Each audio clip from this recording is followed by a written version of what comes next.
Welcome to PC Investing. And today we'll be going to be talking about Apple stock. Apple has iPhones, tablets, the iPads, the Macs. On Friday, October 16th, the stock closed at 119 points, which is pretty good. But now let's take a look at it more, clearly and more in depth about it. Back on March 3rd, before COVID and the pandemic happened, the stock was at 75 points. For that, during that time, it was good, people liked it. But in a couple days later, when COVID really started to come, that stock went down a lot. Went down to 56 points on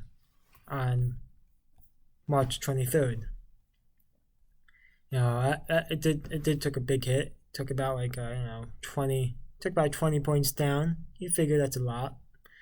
In the first quarter, the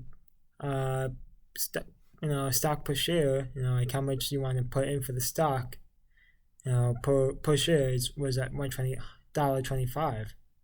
That's pretty good. Pretty high a little bit.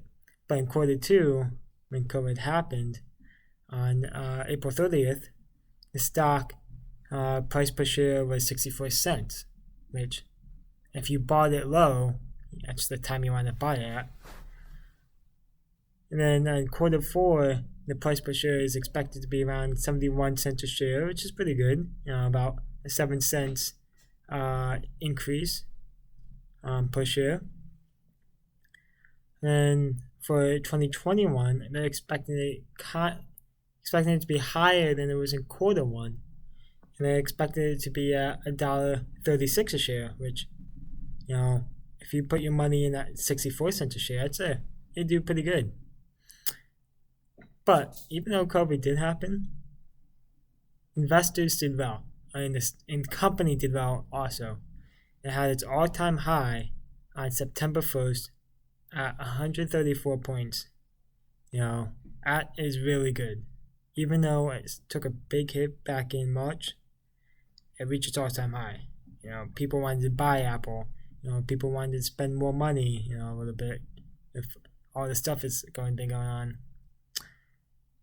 Now, looking back at it now, the new iPhone was released, iPhone 12. It was released on October 13th. Now, if we look at it back when the iPhone 11 came out, the stock value of iPhone 11 was at 54 points. And if you people buy iPhones for Christmas. People buy iPhones Black Friday. People also buy iPhones for gifts. For Valentine's Day, for the loved one. So since of last year of September 10th of 2019, in 1 month from September to October, it went up 5 points. But from September all the way through February of 2020, it went up to 81 points, which is a 27-point increase. So if you're going to look to buy Apple, it's not a bad idea, because if you're going to buy, if you want 27 points from September to February, and we're now at the same time a month, that's expected to go up. We don't know if it, if we're at 27, you could expect it to be around there. Of course, COVID may have effect to it, but in general, it won't decrease, so you won't be losing your money on that stock. It's all beneficial. I would think it would be smart. And that's it for today. Thank you for listening, and have a nice, great day.